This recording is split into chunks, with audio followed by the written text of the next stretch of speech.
Hello guys, இன்னைக்கு இந்த ஸ்டோரியோட episode 6 தான் பார்க்க போகிறோம். போன பாட்டத்தோட கம்ப்ளீட் பண்ணியிருந்தேன்னா, மிராக்கு ஒரு கட்டத்தில் கோவம் வந்திருக்கும். ஸோ அர்ஜுனை பலான்னு அரைஞ்சிட்டு, இதுக்கு மேலே நீ ஒரு வார்த்தை பேசக்கூடாது அப்படின்னு சொல்லியிருந்திருப்பா. அதோட அந்த பாட்டை கம்ப்ளீட் பண்ணியிருந்தேன். So let's continue the part 6. இப்போ அர்ஜுனுமே திருப்பி வந்து மிராவை அடிக்கலை. பிகாஸ் அர்ஜுனுமே ரியலைஸ் பண்ணிட்டாரு, ஏன்னா நம்ம பேசுனது தப்பு தான் அப்படின்னு. ஸோ அதனால் ஒன்றும் சொல்லாமல் மிராவை பார்த்து, ஓகே நானே கண்டுபிடிச்சிக்கிறேன், உனக்குள்ளே என்ன ஒளிஞ்சிருக்குங்கிறத நானே கண்டுபிடிக்கிறேன் அப்படின்னு சொல்லிட்டு அர்ஜுன் அங்கேருந்து போயிட்டாரு. ஸோ லேட் நைட் ஆகிடுச்சு. மிரா நல்லா தூங்கிட்டு இருக்கா. அப்போ அர்ஜுன் சடனாக கண்ணு முழிக்கிறான். முழிச்சிட்டு அப்படியே மிரா பக்கம் திரும்பினா, மிரா நல்லா தூங்கிட்டு இருக்கா அப்படிங்கிறது தெரியுது. இருந்தாலும் செக் பண்ணுவோம் அப்படின்னு லைட்டாக மிராவை பிடிச்சி கிள்ளுறான். அவள் கிள்னதும் அந்த பக்கம் தான் திரும்பி படுத்துக்கிறாளே தவிர்த்து கண்ணு முழிச்சு எழுந்துச்சு உட்காரல. சரி அப்போ தூங்கிட்டு இருக்கா அப்படின்னு நினச்சிட்டு அர்ஜுனும் அப்படியே மெல்லமாக எழுந்துச்சு மிராவோட ட்ராயர் கிட்ட போகிறாரு. அந்த ட்ராயர் எப்பயுமே மிரா சீக்ரெட்டாக மெயின்டைன் பண்ணுவா. அர்ஜுன் இருக்கும்போது திறந்தா அப்படியே அர்ஜுன் கிட்ட வரும்போது டக்குன்னு மூடிடுவா. அதுக்குள்ளே இருந்து ஒரு பொருள் எடுப்பா. பட் அது ரொம்ப சீக்ரெட்டாக இருக்கும். அது என்ன அப்படிங்கிறத அர்ஜுன் கண்டுபிடிக்கணும்னு நினைக்கிறாரு. ஸோ அந்த ட்ரா ஓப்பன் பண்ணால் அதில் ஏதோ ஒரு ரிங் இருக்குது அண்ட் நிறையா டாக்குமெண்ட்ஸ்லாம் இருக்குது. அதுவும் மெடிக்கல் ரிப்போர்ட் மாதிரி இருக்குது. என்னது அது அப்படின்னு ஓப்பன் பண்ணால் அந்த ரிப்போர்ட் இவங்க மேரேஜுக்கு ஒரு 2 நாளைக்கு முன்னாடி தான் அந்த ரிப்போர்ட். என்னது அதுன்னு ஓப்பன் பண்ணால் ஒரு செகண்ட் அதில் எழுதியிருக்கிறத பார்த்து அர்ஜுன் அப்படியே ஸ்டன் ஆகி போய் நிற்கிறாரு. வாயிலேருந்து வார்த்தையே வரல. அப்படியே கண்ணிலேருந்து தண்ணிலாம் வந்துடுச்சு. திரும்பி அப்படியே மிராவை பார்க்குறாரு. பார்த்துட்டு, இவளுக்குள்ளே இவ்வளோ பெரிய ப்ராப்ளம் இருக்கா?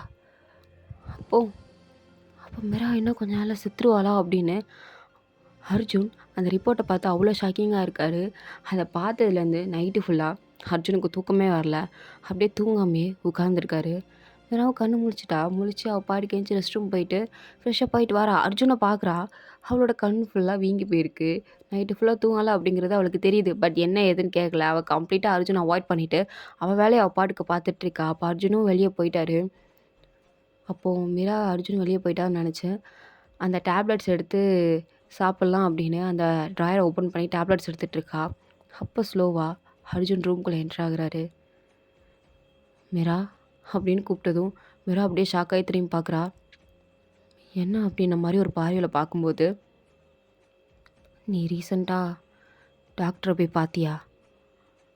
அப்போ மிரா அதை கேட்டதும் ஷாக் ஆகி அவளுக்கு புரிஞ்சிருச்சு, இவர் நம்ம ட்ராயரை ஓப்பன் பண்ணி பார்த்துட்டாரு அப்படின்னு. அவளும் லைட்டாக எமோஷனல் ஆகி, நீங்கள் ட்ராயரை ஓப்பன் பண்ணிங்களா? நீ ஏன் என்கிட்ட எதை சொல்லலை? எதுக்கு சொல்லலை? ஏன் என்கிட்ட இருந்து மறைக்கிற எல்லாத்தையும் அப்படின்னு கோமா கேட்கும்போது மிராக்கும் இந்த இடத்துல ரொம்ப எமோஷனல் டச் ஆகிடுச்சு. அவளும் எவ்வளோ தான் தாங்கிட்டு இருப்பா. அவளும் ஒரு கட்டத்தில் எமோஷனல் ஆகி, பின்ன நான் என்ன தான் பண்ணுறது? நீங்கள் எல்லோரும் என்ன பாவமாக பார்க்க எனக்கு பிடிக்கல. ஐ நோ இந்த ஹார்ட் ப்ராப்ளம் எனக்கு இருக்குது, அதுவும் சிவியராக இருக்குது. நான் இன்னும் கொஞ்ச நாளில் செத்துருவேன்னு எனக்கு தெரியும் அப்படின்னு சொல்கிறா. அர்ஜுனுக்கு இது கேட்டது கோவம் வந்துருச்சு. அப்படியே மிரா கிட்ட போய், இப்படி பேசுகிறவளை வச்சுக்காத மிரா. பின்ன எப்படி பேசுகிறது அர்ஜுன்? சர்ஜரி பண்ணால் நான் உயிரோடு இருப்பேன் அப்படின்னு அவங்க கன்ஃபார்மாக சொல்லலையே டாக்டர்ஸ். சர்ஜரி பண்ணால் 50% தான் சக்ஸஸ் ஆகும், மீதி 50% ஃபெயில் ஆகும். அப்படி ஃபெயில் ஆகிற பட்சத்தில் நான் அன்றைக்கே செத்து போயிடுவேன். ஒருவேளை நான் சக்ஸஸ் ஆகிடுச்சுன்னா என் ப்ராப்ளம் எல்லாம் முடிஞ்சது. நான் லைஃப் லாங் ஹாப்பியாக எந்த ஒரு ப்ராப்ளமும் இல்லாமல், இந்த ஹார்ட் ப்ராப்ளம் இல்லாமல் நிம்மதியாக வாழலாம். ஆனால் ஃபெயில் ஆயிடுச்சுன்னா நான் என்ன பண்ணுறது அப்படின்னு கேட்குறா. அர்ஜுனுக்கு வார்த்தையே வரல. அவ்வளோ அழுகையாக வருது. மீரா இங்கே பாருங்கள், உங்களுக்கு இது தெரிஞ்சிருச்சு, யாருக்கிட்டே தயவு செஞ்சு சொல்லாதீங்க. ஏன்னா என்னை எல்லோரும் பாவமாக பார்க்குறது, ஏதோ உடம்புக்கு முடியாதவ அப்படி மாதிரி பாவமாக பார்க்குறது எனக்கு பிடிக்காது. இந்த ஹார்ட் ப்ராப்ளமால் அடிக்கடி எனக்கு மயக்கம் வரும், மூச்சு திணறல் வரும், ஹார்ட் பீட் ஃபாஸ்ட்டாக துடிக்கும். அதனால் நான் நிறைய சஃபர் பண்ணியிருக்கேன். என்னை சுற்றி இருக்கிற என் ஃப்ரெண்ட்ஸ் எல்லாம் என்னை பாவமாக பார்ப்பாங்க, ஏதோ முடியாத பொண்ணு அப்படின்ற மாதிரி. அது எனக்கு சுத்தமாக பிடிக்காது. அந்த மாதிரி நீங்கள் பார்க்கக்கூடாது, உங்கள் ஃபேமிலி மெம்பர்ஸ் பார்க்கக்கூடாதுன்னு தான் இதை சொன்னேன், சொல்லலை அப்படின்னு சொல்கிறா. இதை கேட்டதும் அர்ஜுனுக்கு என்ன சொல்கிறதுனே தெரியல. அப்படியே அவளை எமோஷனலாக மட்டும் பார்த்துட்ருக்கான். அப்போ மாரி எதுவும் சொல்லாமல் அங்கேருந்து அவள் பாட்டுக்கு போயிட்டா.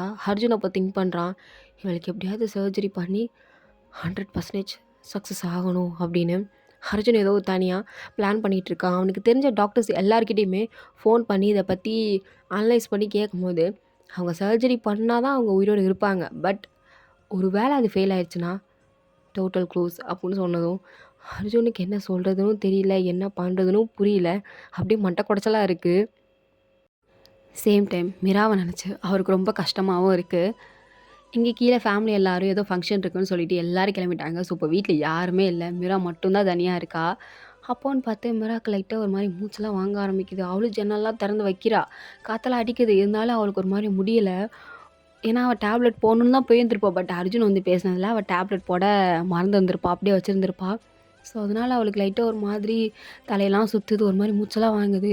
அப்போ லைட்டா மயக்கம் போட்டு கீழ விழுகிற சமயம். கரெக்ட்டா அர்ஜுன் எங்கேருந்து வந்தாருன்னு தெரில. வந்து மிராவ பிடிச்சிட்டாரு. மிராவும் அப்படியே கண்ண திறக்க முடியாம அவர பார்த்துட்ருக்கா. அவரும் மிராவ உட்கார வச்சு அவளுக்கான டேப்லெட்ஸு, வாட்டர் எல்லாத்தையும் எடுத்து குடுக்குறாரு. மீராவும் அது எல்லாத்தையும் சாப்பிட்டுட்டு அப்படியே அர்ஜுனை பார்க்க, "அர்ஜுனு உனக்கு பார்த்துக்க தெரியாதா? ஆ ஏதோ பெரியவ மாரி டயலாக்லாம் பேசுவ. ஒரு டேப்லெட் போட கூட தெரில. கசக்குதுன்ற. அப்புறம் எப்படி?" அப்படின்றான். மிராக்கு ஒரு மாதிரி ஹார்ட் டச்சிங்காக ஃபீல் ஆகுது. பிகாஸ் இந்த மாதிரி யாரும் கேர் பண்ணதில்ல. ஆனால் அர்ஜுன் இவ்வளோ தூரம் நம்மளுக்காண்டி கேர் பண்ணுறாரு. ஆனால் நம்ம அவரை எவ்வளோ ஹர்ட் பண்ணியிருக்கோம் அப்படின்னு சொல்லிட்டு அப்படியே அர்ஜுன் எமோஷனலாக பார்த்துட்டு இருக்கும்போது அர்ஜுனும், "சரி ஓகே இரு, நான் போய் உனக்கு காஃபி எடுத்துகிட்டு வரேன்" அப்படின்னு. ஆக்சுவலி அர்ஜுன் இது வரைக்கும் கிச்சனுக்குள்ளே போய் ஒரு சுடு தண்ணி கூட வச்சதில்ல. ஸோ, அதனால் சாருக்கு எப்படி காஃபி போடுறதுன்னு தெரில. ஸோ, அதனால் ஏதோ அவருக்கு தெரிஞ்ச ஒரு காஃபியை போட்டு எடுத்துகிட்டு வராரு. பட் அது ரொம்ப பேடாக இருக்குது. கலரே ஒரு மாதிரி டிஃப்ரெண்ட்டாக ஒயிட்டாக இருக்குது. மிரா அதை பார்த்ததும், "அர்ஜுன் என்னது இது? ஆ காஃபி? காஃபியா? காஃபி இந்த கலர்லையா இருக்கும்? இது ஸ்பெஷல், நான் ஸ்பெஷலாக உனக்கு போட்டது சாப்பிடு" அப்படின்றான். சரி அப்படின்னு அவளும் சாப்பிட்டுட்டு பயங்கரமாக சிரிக்கிறா. ஏய் ஏய் ஏய் மிரா, ஒய் ஆர் யூ லாஃபிங்? எதுக்கு சிரிச்சிட்டு இருக்க? நீங்கள் பெரிய பிஸ்னஸ் மேன் எனக்கு தெரியும். ஆனால் குக்கிங்கில் இவ்வளோ மோசமாவா இருப்பீங்க? It's very bad Arjun. ஏன்? என்ன என்ன அப்படி என்ன அப்படின்றான். ஏன்னா நீங்கள் போட்டது காஃபி பவுடர் இல்லை, அப்புறம் இது ப்ரோட்டீன் பவுடர். அதை போய் போட்டிருக்கீங்க காஃபி பவுடர்னு நினச்சி. அப்படியா அப்படின்னு அர்ஜுனும் சிரிக்க, மிராவும் சிரிக்கிறாங்க. அப்படி 2 பேரும் சிரித்து மாறி மாறி பேசிகிட்டு இருக்காங்க. இதுக்கு முன்னாடி வரைக்கும் மிரா இந்த மாதிரி ஹாப்பியாக சிரிச்சு அர்ஜுன் பார்த்ததே இல்லை. ஃபர்ஸ்ட் டைம் இப்போ தான் மிரா சிரிக்கிறா. அதை அர்ஜுன், பரவாயில்ல நம்மளால் சிரிக்கிறாளே அப்படின்னு அப்படியே மிராவே பார்க்குறாரு. அர்ஜுனுக்கு இந்த இடத்துல நல்லாவே தெரியுது, நம்ம கொஞ்சம் கொஞ்சமாக இல்லை மொத்தமாக இவன் மேலே விழுந்துட்டோம் போலையே அப்படின்னு தான் அர்ஜுன் பார்த்துட்ருக்காரு. ஸோ இப்படியே 2 பேரும் பேசிகிட்டு இருக்கும்போது காலிங் பெல் ரிங் ஆகுது. பட் வெளியே மழை பெஞ்சிட்ருக்கு. இந்நேரத்துக்கு யார் வந்திருப்பா? யாரும் வரேன்னு சொன்னாங்களா அர்ஜுன்? இல்லையே, எல்லோரும் ஃபங்க்ஷன் போயிட்டாங்களே. அப்போ யார் வந்துக்கிறது அப்படின்னு மிரா போய் அப்படியே சிரிச்சிட்டே போய் கதவை திறக்கிறா. பார்த்தா வெளியே ஒருத்தர் நிற்கிறார். அந்த மிஸ்ட்ரி பர்சன் யாருன்னா, இதுக்கு முன்னாடி மிரா கூட ஃபோட்டோவில் ஒரு பர்சன் நின்றுப்பாரே, மிஸ்ட்ரி பர்சன், மிராவோட எக்ஸ் பாய் ஃப்ரெண்ட். ஸோ அவர் தான் நிற்கிறாரு. இவரோட பேர் சஞ்சய். ஸோ சஞ்சய் மிரா பார்த்ததும், "மிரா என்னை மிஸ் பண்ணியா? ஆனால் நான் உன்னை ரொம்ப மிஸ் பண்ணேன்" அப்படின்னு சொல்லிட்டு மிராவோட ஷோல்டர் மேலே கை போட, இது எல்லாத்தையும் அர்ஜுன் ஸ்டெப்ஸில் நின்று பார்த்துட்ருக்காரு. அப்போ அர்ஜுனும் மெதுவாக ஸ்டெப்ஸ்லேருந்து இறங்கி வரும்போது அர்ஜுனை பார்த்து சஞ்சயவும் மிராவோட ஷோல்டர் மேலே கை போட்டுட்டு வீட்டுக்குள்ளே வரான்.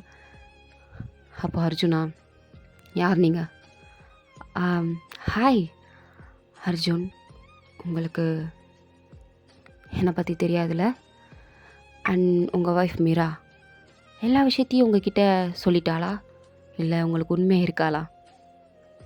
அவள் எனக்கு தான் உண்மையாக இருப்பா, எனக்கு அது தெரியும் அப்படின்னு சஞ்சய் சொல்லிவிட்டு அப்படியே வில்லத்தனமாக அர்ஜுனை பார்க்க, அர்ஜுனுக்கா இவன் என்ன பண்ணுறான் சுத்தனமாக இருக்கே அப்படின்னு பார்த்துட்ருக்காரு.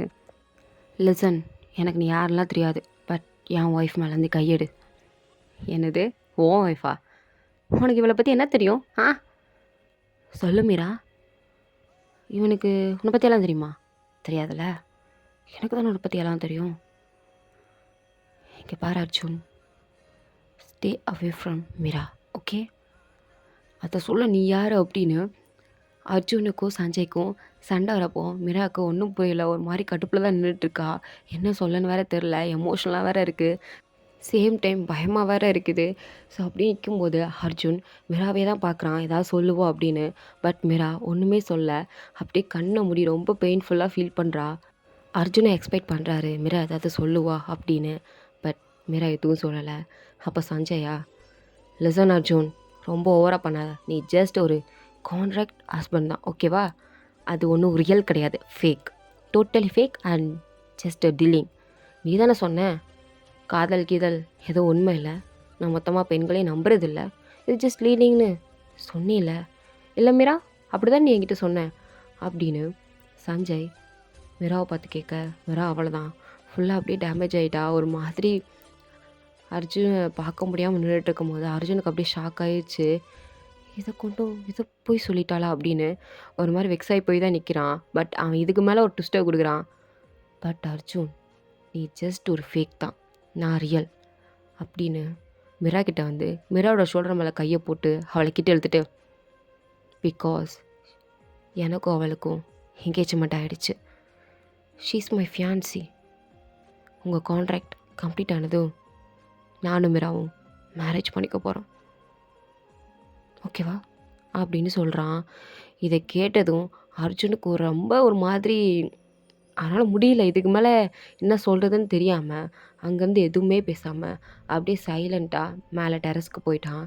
எங்கே மீராவும் அந்த சஞ்சயை பார்த்து எதுவுமே பேசலை. பிகாஸ் மீராவை பார்த்தா சஞ்சய் லவ் பண்ணுற மாதிரி தெரியல, அவனை பார்த்து லைட்டாக பயப்படுற மாதிரி தான் தெரியுது. அவன் எது சொன்னாலும் மண்டே ஆட்டுறா, பதில் பேசவே மாட்டேங்கிறா. அவன் அங்கேருந்து குட் பை சொல்லிட்டு போனதும் மீரா நேராக அர்ஜுன்கிட்ட தான் போகிறா. அர்ஜுன்கிட்ட போய், சாரி, உங்களை ஹர்ட் பண்ணணுன்னு நான் நினைக்கல, ஆனால் ஏன் இதெல்லாம் அப்படி நடக்குதுன்னு ப்ராமிஸாக எனக்கு தெரியல அர்ஜுன், ஐ எம் சாரி அப்படின்னு சொல்கிறா. இதோட அந்த பார்ட் கம்ப்ளீட் ஆகுது.